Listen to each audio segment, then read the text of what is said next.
So, hey, you guys, we are here with Miss Mia Shantel. She is known as a sassy and sultry writer with a passion for sisterhood. The Atlanta native is a graduate of Georgia State University's College of Arts and Sciences and Troy University Hall of Journalism and Communication. Professionally, she has flourished in leadership positions in both the private and nonprofit sectors. And during the pandemic, Ms. launched a blog and a podcast to create storytelling spaces and platform for expression. Code Switching Creative is a blog to highlight the many aspects of her experiences as a millennial and a Black professional in predominantly white spaces. Her podcast is Since Y'all Don't Read, explores an array of shared experiences and expertise from other Black women across various industries. In 2022, Miss Mia will add author to her resume with her debut book, Water for Your Garden, to fill you up so you can pour into others. Hello, Miss Mia. Hello. How are you, ma'am? I am all right, soaking up the sun and all of this, Black girl magic that we're just, Yay. transferring back and forth. Awesome. We are so happy to have you. It has been an absolute honor to walk with you in your publishing journey here at Open Book Publishing and to produce your newest baby, Water for Your Garden. Yes. How exciting is that? It is. I'm like, it's been a long road, and I'm just like, okay. It's coming. We're in that last month where you got the pains, and you're like, oh my gosh, it's almost here. Like giving birth. Like yes. Hilarious. So tell us, Mia, what is your secret sauce? For our viewers who don't know, our listeners who don't know, Mia is a boss at Microsoft. Okay. So again, she has worked in, like we said, predominantly white spaces and have championed through those platforms and through those spaces rather. So what is your secret sauce? How do you balance working at Microsoft but also pursuing your endeavors as a now published author? It definitely takes a lot of me time. Yeah. I think really I will say this was a new role. So I started this job in July, the end of July, and really coming out of my last role into this one, I kind of was juggling it all and I didn't know what I was doing, or I felt like I didn't. And so going into this role, I just kind of knew to prioritize and schedule things. Like, I live out of my iPhone, like everything is scheduled to a T, make sure the time zones are right, because being on the West Coast, it definitely poses a problem when everybody that I'm working with is on the East Coast. So I want to make sure that I'm not inconveniencing them, whether it's professionally or with my personal endeavors. So I'm always, conscientious of time and making sure that whatever time we have, we're at least getting to what the business is that we have to get done. So it really is just a matter of time management. I know that's like one of those old things that people are like, oh, I want to work on time management. But really, it's just all about the time you have in the day. Like, whatever you can do it. And I've learned to not beat myself up if I can't get it done. And just communicating, like, I would tell you, or, working with Angelina or anyone on the team, like, if I don't have it in me, or if I'm not going to be able to get to it, or if I miss the email, I apologize. I'll get to it by XYZ date. And that's really all I can do, and move on from there. But, being aware of the big dates, those higher level, like, we need it by XYZ. As long as I met that deadline, I felt like we're good. So not putting pressure on myself to meet these personal deadlines that didn't necessarily mean as much, and communicating that. It worked. I'm sure that part was freeing, right? To let yourself off the hook. Yes. Mm-hmm. I encourage everybody to do it. For sure. Just let yourself off the hook. So that is a good segue into my next question around your inspiration to writing Water for Your Garden. Tell us, how did you come to the point where you said that you needed to create this book? What was your inspiration? How did you come up with the title? Just give us some background about it. Yeah, so I mean, it's just simple. Being a Black woman in America, my experiences growing up, the interactions I've had with other Black women and growing up, and some of the similarities that I noticed in our journeys, it was just like, you know, Black people, Black women are not a monolith. However, we have shared experiences.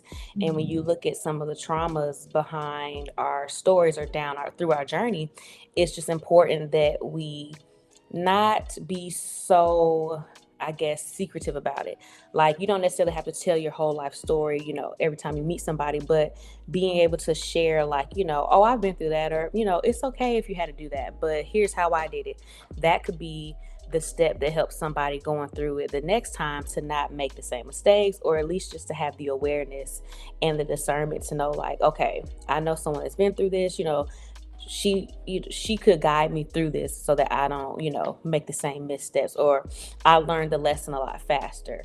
And so with this book, it was just more of on the personal end of the challenges that we face as women overall, as we're growing up, as our bodies change, as our mentality changes. Like, we all have the right to change our mind at any point in time, especially when presented with new information.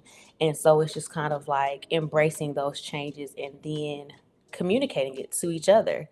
Like, a lot of the self affirmations that are in this book I got from, text messages with my group chats, and, friends going through breakups, or some of my friends that were new moms at the time, and just those insecurities that we all face. But I feel like the pressures of being a woman, whether you're, working in the house or working in, in the field with a job, it all can feel like you're juggling the world. Yeah. So this kind of just shed light on that. And so the title Water for Your Garden, how did you come about with that? So, contrary to popular belief, I cannot swim, but Oh, really? I cannot. No, I hate water. I had a traumatic incident when I was younger. We went on a family trip, and my dad was like, we were in the water, take a picture, and he was like, jump.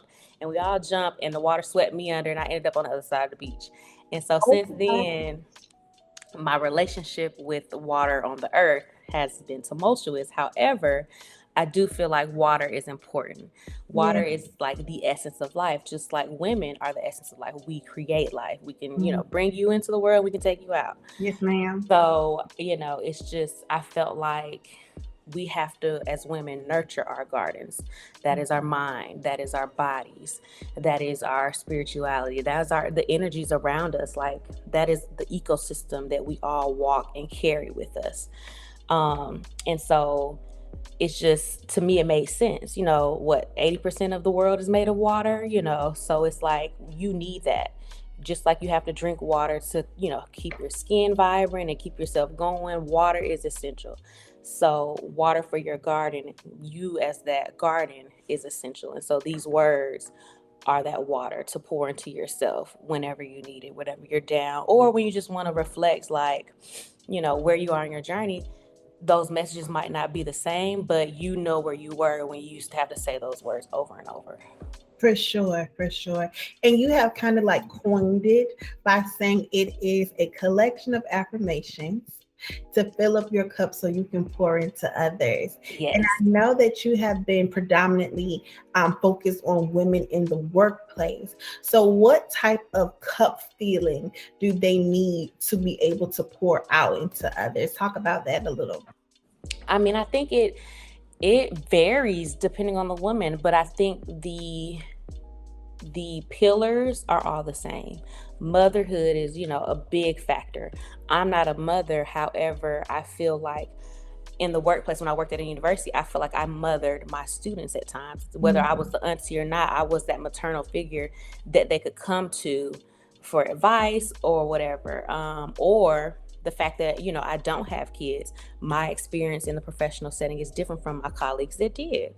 And so being able to bounce, perspectives off of each other and gain understanding, it shapes you to have more of a human, view on life. Because I think a lot of times people without children get the rap that, oh, they don't understand certain things, or that they just don't get it. And it's like, no, I get it. I'm just, I am making the decision not to have kids, but that does not discount my opinions or my perspective, and vice versa. So when with kids, they may feel the pressure of, oh, am I a good enough mom? Am I prioritizing my professional gain over my children's development? And it's just one of those things, like, this is all thought from a heteronormative society. Women can do whatever the hell they want. If we can grow a human in us for 10 months and birth it, you can do anything. Yeah. And yes, I said 10 months because I know people always look at me crazy, and I'm like, yes, when you look at the 40 weeks that they say it takes to create a baby, no one will agree with you, I promise you. All the mothers will be like, yes, sis, it was 10 months. Exactly. So it's just all those different things. So you think about motherhood, but then you also think about, like, maybe from my perspective as a Black woman, am I too critical or am I too harsh? Am I feeding into those stereotypes that people have as, the angry Black woman, if I stand my ground on what I believe that is right and wrong? Yeah. So there's just all these different pockets that we pull from as women when we're in the workplace. But I feel like it across the board, it's the same for everyone, whether we are on the left or the right side of it. It's still there. So, yeah. Do you think as women, because for me, right, when I heard the coin phrase of a collection of affirmations to fill you up so you can pour into others, do you think that we lack being intentional about filling ourselves up? Do you think we are allowed to fill ourselves up? Do you think this is a necessary practice? Like, how did you make that connection? I definitely think it's a necessary practice, and I think wherever you are on the spectrum of it may determine whether or not you're lacking. However, I do not feel like women prioritizing themselves is something that is promoted as a positive thing. There's always negative connotation when women decide, I don't want to wear makeup today, or, I don't feel like getting up and going to work out. Then you have the body positivity things like, oh, well, you don't want to work out like that.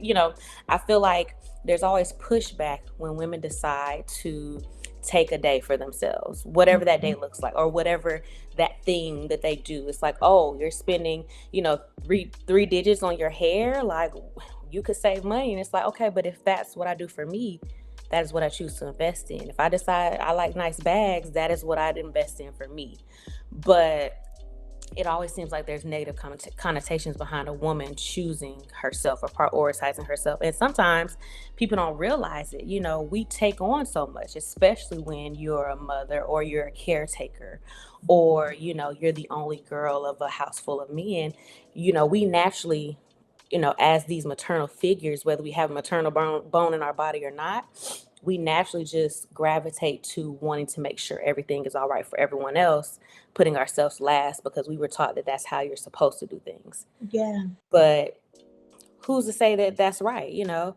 I'll be the first one to say, I might miss an appointment or reschedule or move around my schedule for other people. And then I'm the one that's feeling crazy at the end of the week. Like, damn, I really needed to go to my therapist, but I rescheduled it because I had all these other meetings. So it's just, I think it's just a spectrum from other people. It depends on how people, I guess, are built. Some are built to be a little bit more, like affirmed in their positions, and others aren't. But I feel like that's what this book is for those that kind of waver on it, because you may be more firm and have a stance in one category of life, and then another, you're a lay down lily.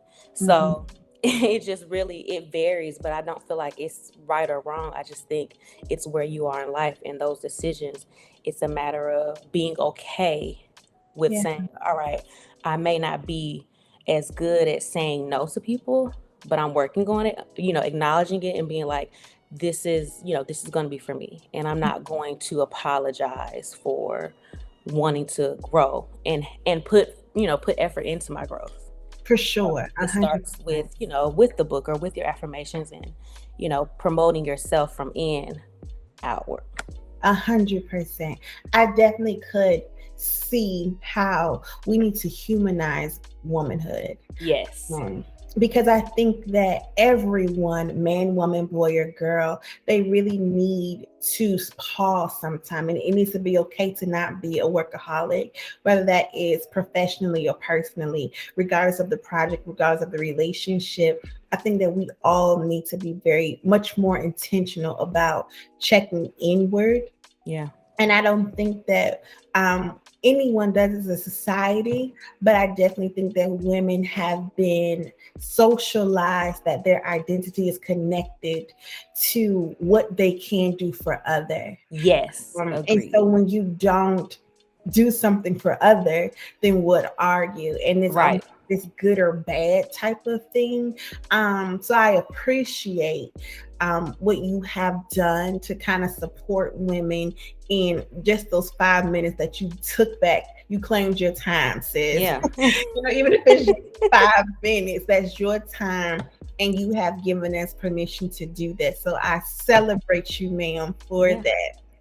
So tell us about the actual book. It is a collection of affirmations. So I get my book in the mail. Thank you, Mia, for Water for Your Garden. So what can I expect? How should I approach it? Like, what do I do with the affirmations book? So I tell people, it when you think of it as a coffee table book, it is Mhm. more of a discussion piece.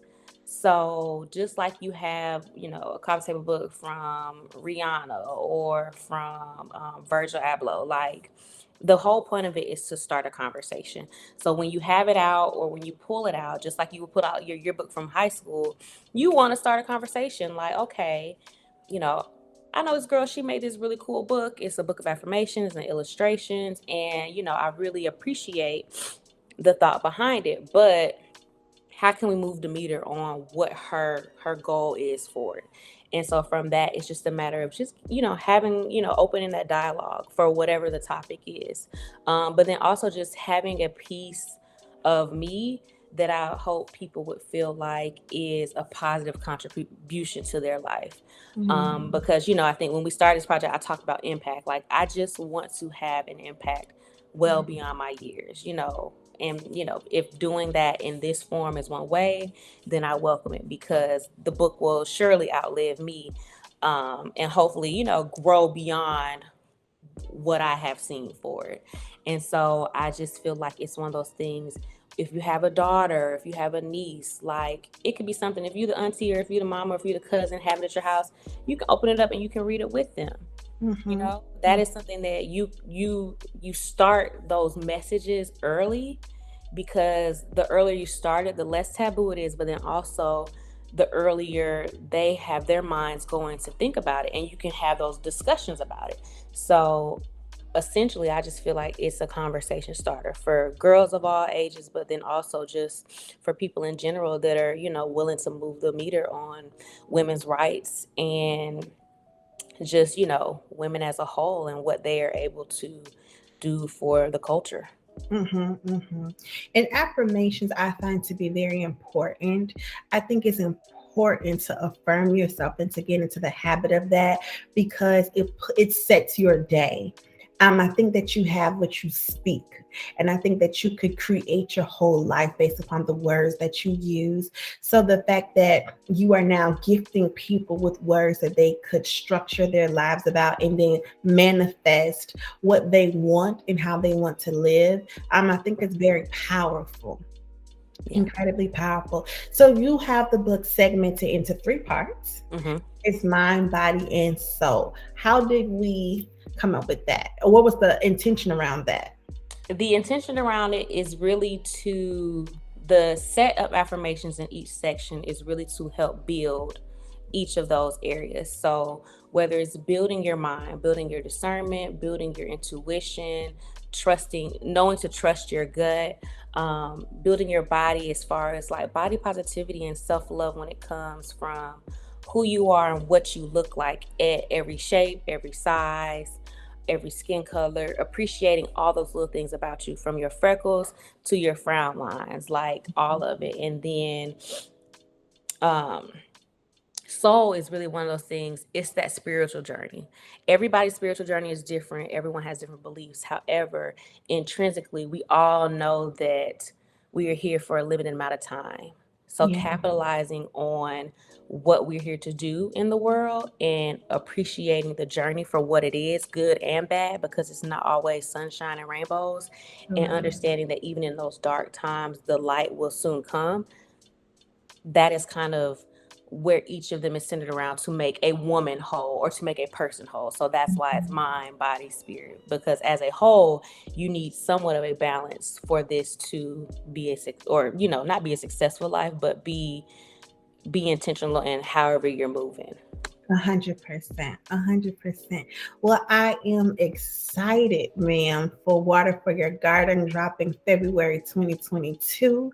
I encourage everyone to visit www.miashantel.com so that you could see all the amazing things that she has going on, the code switching creative here, as well as to follow her on all social platforms. Be sure to follow Open Book Publishing at obpublishing.com everywhere. And we thank you for your time. We thank you, Mia, for this amazing body of work that you have put together. I could only imagine how you have to grow and develop to be able to create something so others can grow and develop. So we celebrate you and we thank you, sis. Yes, thank you. Thank you. Thank you.